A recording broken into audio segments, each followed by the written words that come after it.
And welcome back to Subculture. Well, now on the show, I want to take a look at one of the most beautiful albums that you are going to hear this year. The album is called Dormant, and it is from Silent Skies. And the only way that you get to know a little bit more about this album is if we actually chat to the men behind it. So we've actually got Tom and Vikram on the phone right now to chat about this amazing album. Welcome to the show, guys.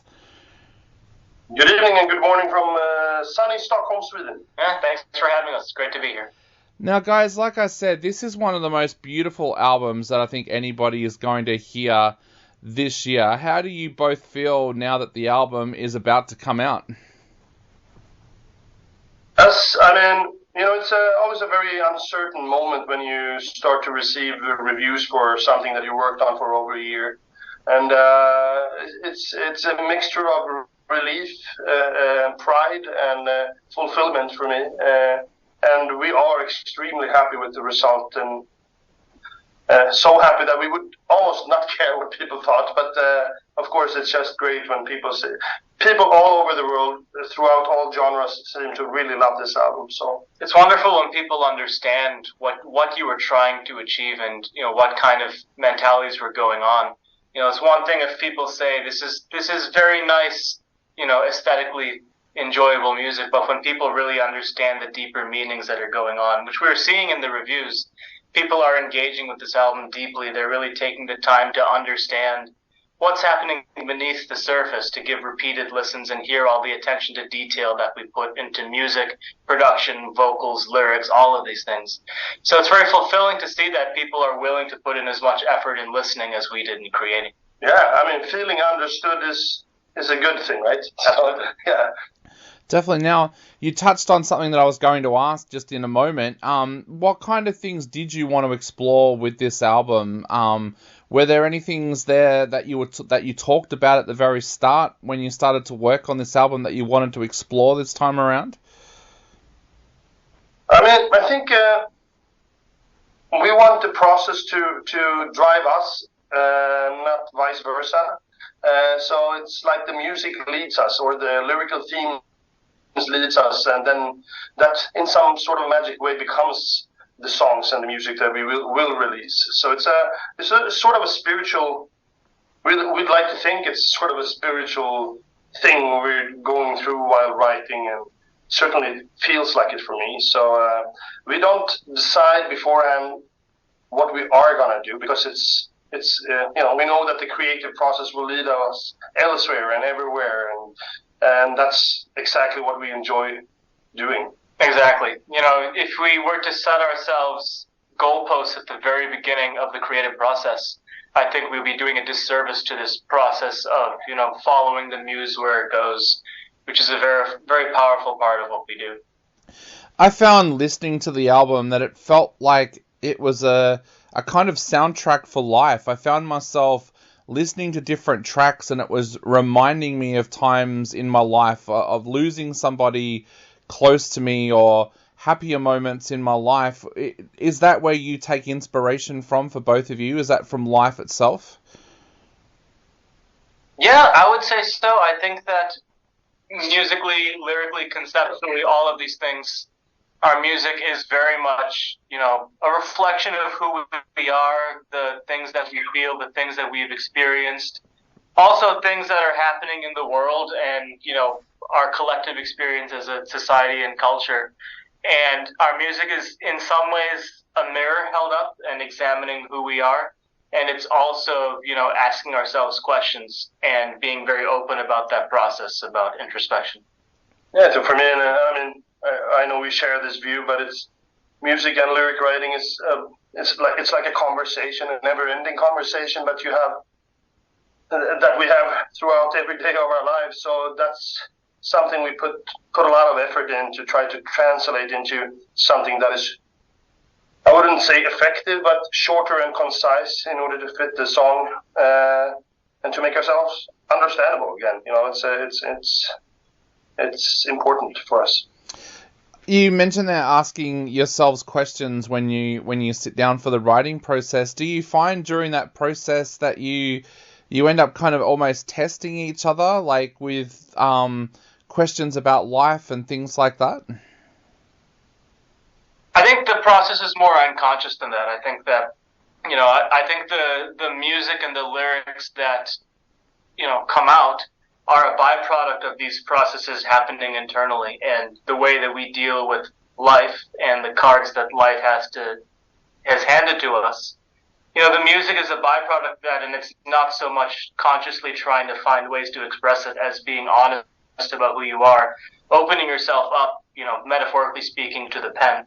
And, what comes out is, it ends up being a very honest reflection of who we are, but it's not contrived in that way. So tell us a little bit about the writing process. How would a track start off for both of you, and then where would it go from there? Very often it starts with Vikram writing a piano melody or some sort of vibe on an instrument. For this album, I think we have had all kinds of different starts, but mostly or always on the keyboard, I would say. And then I listen to 100 song ideas, and I sort of grasp onto the ones that make me feel something immediately, and then sort out the rest, and then we start working. And okay, where do we see this song going? We talked a lot about the actual songs via Zoom meetings like this, since Vikram is in North Carolina and I'm in Sweden. But it's worked out very well. We have a great Wi-Fi connection, so we can listen to each other's DAWs in perfect quality almost, and in almost real-time experience. So it's like working in two different studios, but sharing, everything online. And it has an added benefit of us being in our own separate studios, and that we can go off into our own worlds for brief periods of time. If Tom suggests to me, why don't we try a bridge that, maybe we can experiment with this idea, and, maybe we need 16 bars bridge here. I can go off for half an hour and do that. Yeah. Put Zoom on mute. Tom can refine vocal ideas or whatever else. We can reconvene in half an hour and share what we've done and tweak what we've done in real time. It's very powerful compared to the way we were working 5 years ago when we were sending each other MP3 emails. Yeah. And, I would send an idea and have to wait. There'd be a 6-hour lag time before we could advance on that idea. And now we can do that in a matter of minutes. Definitely. Vikram, Tom said there that a lot of the tracks start with you with a piano melody. Where do you get your inspiration from? Do you sit down at the piano and just play what comes to you, or where do you find that? How do you get that inspiration when you first want to start working on a new track? I think, especially when I write for Silent Skies, the origins of musical concepts have to be immediate, visceral, and instinctual. I can't intellectualize too much at the start of the process when I just sit down at an instrument and something happens. I tend to trust the instrument. I believe that instruments have souls, and I believe that, if I sit down myself at a particular instrument, something particular is going to happen. If I'm attuned to that instrument, we can help each other express each other, as odd as that might sound. I think of instruments in this way. I have a very particular relationship with my felted grand piano. It's a piano at my parents' home. It's the piano that I actually learned to play on. I spent over a decade learning how to play piano at this instrument. So we have a very close bond, and I'd say at least half of the material from Dormant came from sitting at that piano and writing very quickly and very instinctively. I think off the top of my head, Tides, Reset, Light Up the Dark were all probably written in maybe an hour at that piano. Just sitting down with the voice recorder on and playing and seeing what happens. And I can trust that process. I can trust that if I sit there, it's a safe space for me, mentally and creatively and emotionally. And I can trust that whatever happens is going to, be good and inspiring. And then songs like Light Up the Dark, I sent Tom the voice memo. I didn't even bother re-recording it with proper recording. And then we had an interesting thing happen where Tom sang over my voice memo, and then we had to kind of turn that into a proper recording, and I had to try and play my rough timings that I had done in the voice memo with no, click track or anything. But yeah, the process always has to start that way. It has to be organic and not forced in that way. Well, that's amazing. Now, I know a lot of our listeners are probably wondering out there as well. You mentioned that you both live and work in different countries. How did you two first meet, and how did you know that you wanted to form Silent Skies, especially now with this, your third album coming out? I saw a young kid playing piano covers of my other band, Evergrey, online, and I thought, that's odd. He seems to have the same timing as I do myself, which is extremely rare. It's something that you get from, playing with the same people for many years usually. So I just hit Vikram up with was it a text or what was it? Yeah, Facebook message. Yeah. Facebook message saying, hey, we should write an album together. Yeah. I was reflecting recently on the fact that I think a lot of projects like this start as friends who decide, maybe we should write a song together and see what happens.